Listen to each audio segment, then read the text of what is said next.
Hello friends, আমি দেবাশিস কোচবিহার থেকে বলছি। কোচবিহারের মতো একটা জায়গায় ছোট্ট এরকম একটা স্বপ্নের ছাদ বাগান হবে, এটা কিন্তু আমার চিরকালেরই একটা স্বপ্ন ছিল।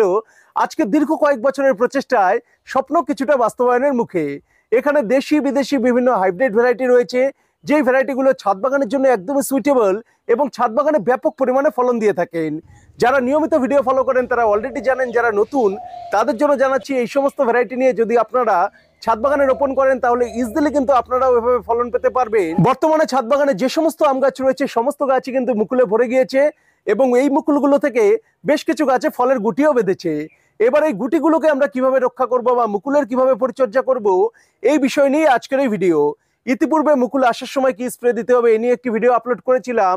আজকের ভিডিওতে আমরা আলোচনা করব এই সময় যে আম গাছে প্রচুর পরিমাণে ফ্রুট সেটিং হচ্ছে এবং সেই ফলগুলো যেন ঝরে না যায়, ফলগুলো যেন নষ্ট না হয়, আমরা এগুলোকে কিভাবে রক্ষা করব, কি কি ব্যবস্থাপনা নেব, কি কি কাজ করলে বা কি কি প্রিকশন নিলে ছাদ বাগান থেকে আমরা ম্যাক্সিমাম ফলন নিতে পারবো।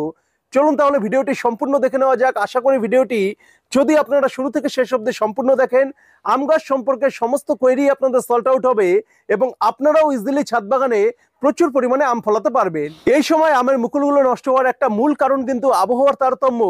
যে সময় আম গাছ ডরমেন্সিতে থাকে অর্থাৎ শীতের সময়, তারপর থেকে হঠাৎ করে আবহাওয়াটা কিন্তু চেঞ্জ হয়ে যায়।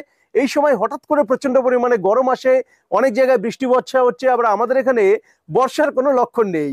এই সময় কিন্তু আমের মুকুলগুলো এই টেম্পারেচারের তারতম্য সহ্য করতে না পারে নষ্ট হয়ে যায় বা ঝরে পড়ে যায়। কারণ এই সময় আপনারা জানেন, আমরা যারা মানুষ রয়েছি তারাও কিন্তু আবহাওয়া চেঞ্জের জন্য সর্দি কাশি এই সমস্ত সমস্যায় পড়ে যায়। আর গাছগুলোর ক্ষেত্রেও কিন্তু তার বিকল্প হয় না, গাছগুলোও কিন্তু একই রকম ভাবে একটা স্ট্রেসে চলে আসে এই বিরূপ আবহাওয়ায়। এই কারণে এই ছাদ বাগানে মুকুলগুলো সেট হয়ে যাওয়ার পর আমি কিন্তু ছাদ বাগানে গ্রিন শেড করে দিয়েছি। 50% গ্রিন নেট এই সময় আপনারা ছাদ বাগানে ব্যবহার করতে পারেন। রোদ্রের যে প্রখর তাপ, এই তাপ থেকে কিন্তু গ্রিন নেট গাছটাকে রক্ষা করবে। এই সময় আমের মুকুল থেকে যখন ছোট ছোট গুটি সেট হয়, গুটিগুলো কিন্তু এই অতিরিক্ত তাপ সহ্য করতে পারে না। বিশেষত ছাদ বাগানে কোনো সময় জলের শর্টেজ হয় বা গাছের শিকড়টা একদমই সীমিত, জিও ব্যাগে বা টবে লাগানো থাকে। এই কারণে গাছ যে পরিমাণ জল শোষণ করে আর মুকুলে যে পরিমাণে তাপ লাগে, তার একটা তারতম্য যদি ঘটে যায় তাহলেই কিন্তু মুকুলগুলো সব ঝরে যাবে। তাই অবশ্যই গ্রিন নেট দিয়ে চেষ্টা করবেন কমফোর্টেবল একটা ওয়েদার তৈরি করার, যাতে গাছগুলো স্ট্রেসের কারণে মুকুলগুলোকে ঝরিয়ে না দেয়। আজকে মার্চ মাসের 14 তারিখ। এই সময় কিন্তু আমাদের এখানে আম গাছগুলোতে বেশ কিছু গাছে গুটি অলরেডি বেঁধে গেছে। এই গুটিগুলো এই সময় কিন্তু দেখা যাবে বিভিন্ন সমস্যার কারণে হলুদ হয়ে বা কালো হয়ে ঝরে ঝরে পড়ছে। এই সমস্যাটা কেন হয় এবং এর প্রতিকার আমরা কিভাবে করব, প্রথমে আমাদের জানতে হবে সমস্যাটা যখন আমরা বুঝতে পারবো তারপরেই কিন্তু আমরা তো সলিউশনে যেতে পারবো। মূলত এই পর্যায়ের পর থেকেই আপনারা দেখবেন মুকুলগুলো হলুদ হয়ে বা কালো হয়ে ঝরে পড়ছে। যদি কালো হয়ে ঝরে পড়ে সেক্ষেত্রে বুঝতে হবে সেটা ফাঙ্গাসের সমস্যা। এই সময় কিন্তু এই আবহাওয়ার তারতম্যের কারণেই গাছে বিভিন্ন ধরনের ফাঙ্গাল অ্যাটাক হয়। এই ফাঙ্গাল অ্যাটাকগুলোকে প্রতিহত করার জন্য আমাদের যেটা ব্যবহার করতে হবে সেটা হলো অ্যামিস্টার টপ 1 মিলি পার লিটার জলে মিশিয়ে সম্পূর্ণ গাছে স্প্রে করতে হবে। সাধারণ মানের কোনো ফাঞ্জিসাইড কিন্তু এই সময় অতটা ভালো কাজ করবে না, তাই আমাদের একটু প্রিমিয়াম কোয়ালিটির ফাঞ্জিসাইড ব্যবহার করতে হবে। আবার সমস্ত ধরনের ফাঞ্জিসাইড কিন্তু এই সেন্সিটিভ স্টেজে ব্যবহারও করা যাবে না, তাই যেটাই ব্যবহার করবেন অবশ্যই অভিজ্ঞ কারো থেকে পরামর্শ নিয়ে ব্যবহার করবেন। আমার পরামর্শ থাকবে অ্যামিস্টার টপ 1 লিটার জলে 1 ml মিশিয়ে একদম সকালে সূর্যের তাপ বাড়ার আগে অথবা বিকেলে সূর্যের তাপ কমার পর সম্পূর্ণ গাছে স্প্রে করবেন। এর সাথে দ্বিতীয় কোনো জিনিস আপনারা মিক্স করবেন না। এই সময় আম গাছে প্রচুর পরিমাণে শোষক পোকার আক্রমণ হবে। এফিডস, থ্রিপস, মাইটস এই সময় আম গাছে লেগে কিন্তু আমের মুকুলের রস চুষে খাবে, আম গাছটাকে দুর্বল করবে, মুকুলগুলোকে নষ্ট করে সব ফেলে দেবে। এটা থেকে বাঁচার জন্য আমি যেটা ব্যবহার করে থাকি, বায়ারের অ্যাডমায়ার এবং জাম্প অর্থাৎ ইমিডাক্লোরোপিড এবং ফিপ্রোনিল একসাথে মিশিয়ে স্প্রে করি। 2 গ্রাম অ্যাডমায়ারের পাউচ আর 2 গ্রাম জাম্প, এটা 16 লিটার ট্যাঙ্কের জলে মিশিয়ে সম্পূর্ণ গাছে স্প্রে করতে হবে একদম সকালে অথবা বিকেলে সূর্যের তাপ কমার পর। অ্যামিস্টার টপ এবং এই ইনসেকটিসাইড ব্যবহারের মাঝে অন্তত 2 থেকে 3 দিনের গ্যাপ রাখতে হবে। অনেকে একসাথেও ব্যবহার করেন, তবে আমি মনে করি ছাদের গাছে একসাথে ব্যবহার করলে গাছের উপর এটা একটা বাড়তি স্ট্রেস চলে আসে। এরপর আসি মুকুলগুলো হলুদ হয়ে ঝরার সমস্যা বা পুষ্টির অভাব থেকে ঝরার সমস্যায়। এই সময় গাছে কিন্তু পুষ্টির একটা ব্যাপক চাহিদা প্রয়োজন হয়। এই কারণে আমাদের এই আমগুলোকে ধরে রাখার জন্য বা বড় করার জন্য প্রচুর পরিমাণে খাবার গাছকে দিতে হবে। ডরমেন্সিতে গাছ খাবার মাটি থেকে সংগ্রহ করেছে, কিছুটা তুলে রেখেছে ফল বড় করার জন্য, আরো কিছুটা বাড়তি খাবার আমাদের দিতে হবে। যেহেতু এই গাছগুলোকে আমরা পটে ডেভেলপ করছি বা জমির গাছের ক্ষেত্রেও একই রকম ভাবে বাড়তি খাবার কিন্তু অনেকটা দিতে হয়। টবের গাছের ক্ষেত্রে আমরা যেটা করব, এই সময় এনপিকে ইকুয়াল রেশিওর অর্থাৎ এনপিকে 20-20-20 বা 19-19-19 1 লিটার জলে আমরা দেবো 5 গ্রাম, তার সাথে 1.5 গ্রাম পরিমাণ দেবো মোবোমিন এবং 1 গ্রাম পরিমাণ দেবো বোরন। একসাথে মিশিয়ে সম্পূর্ণ গাছে একদম সকালে প্রথম রোদে স্প্রে করব। এই স্প্রেটা কিন্তু সকাল 8টা বা 9টার মধ্যে করে ফেলতে হবে, তারপর অতিরিক্ত রোদ হয়ে গেলে তখন কিন্তু আর করা যাবে না। একবার এই স্প্রেটা জাস্ট করে দেবেন, একবার ইনসেক্টিসাইড দেবেন, একবার ফাঞ্জিসাইড দেবেন। আশা করি আপনার আম গাছে এবছর প্রচুর পরিমাণে আম টিকবে।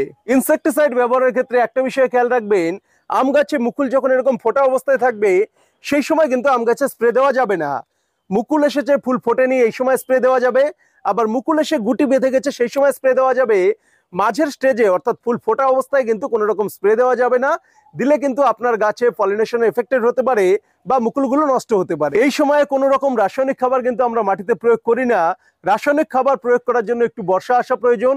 আর ছাদ বাগানের ক্ষেত্রে আমি মাটিতে রাসায়নিক খাবার প্রয়োগটা একটু অ্যাভয়েডই করে চলি।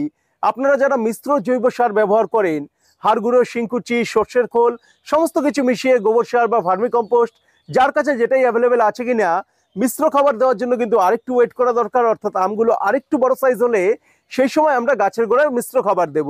আর এই সময় আমরা যেটা স্প্রের মাধ্যমে দিচ্ছি সেটা দিয়েই কিন্তু আমাদের কাজ চলে যাচ্ছে। এই সময় মাটির গোড়া খুঁচিয়ে বাড়তি কোনো খাবার দেওয়ার প্রয়োজন নেই। এই সময় সার ব্যবহারের ক্ষেত্রেও কিন্তু আমাদের একটু সাবধানতা অবলম্বন করা দরকার। একটু কম বেশি হলে কিন্তু হিতে বিপরীত হয়ে যেতে পারে।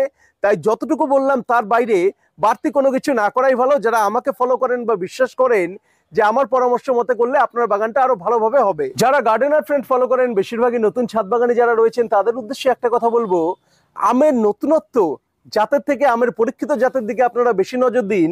এই জাতটা যে রয়েছে হংসিয়াং রেড ড্রাগন, গত বছর ফল হয়েছিল, আমি আপডেট দিয়েছিলাম, বিরাট একটা হাইপ নিয়ে এসেছিল। এরকমই আরো অনেক জাত রয়েছে, জাস্ট একটা এক্সাম্পলের খাতিরে বললাম। এটা কিন্তু একটা অল সিজন ভ্যারাইটি বলে আমার 5,000 টাকায় কেনা, তারপরও কিন্তু গাছটায় 12 মাস ফলনের আমি কোনো প্রবৃত্তি দেখছি না। গতবারও সিজনে পেয়েছিলাম, এবারও সিজনে পাচ্ছি। তাই যারা নতুন আম গাছ করবেন তারা সিলেক্টিভ জাত নির্বাচন করুন, যেগুলো অলরেডি আমাদের এখানে খুব ভালোভাবে হচ্ছে। আর এই জাতগুলোর বড় গাছ, রেডি গাছও আপনারা পেয়ে যাবেন। এই কারণে গাছগুলো নিয়ে বড় করতে বা ফল পেতেও আপনাদের কোনো রকম হ্যাসেল হতে হবে না। এই ক্ষেত্রে আপনারা কাটিমন, ব্যানানা, কিং অফ চাকাপাত, নামডকমাই এই ধরনের স্টেবল জাতগুলোকে সিলেকশন করতে পারেন, যেগুলো দীর্ঘ কয়েক বছর থেকে আমাদের ওয়েদারে সাকসেসফুলি ফলন দিয়ে আসছে। এবং এই জাতগুলো কি বা কিভাবে হবে না হবে এই নিয়ে কিন্তু চিন্তার কোনো বিষয় নেই। আপনি একটা রেডি ম্যাচিওর গাছ নিয়ে ছাদ বাগানে লাগিয়ে দেবেন আর ইজিলি গাছটা কিন্তু ফল দিতে শুরু করে দেবে। আজকের এই ভিডিওটি এখানেই শেষ করছি। আপনারা যারা আম গাছ নিয়ে কাজ করছেন অবশ্যই এই বিষয়গুলোকে গুরুত্ব দিয়ে মাথায় রাখবেন।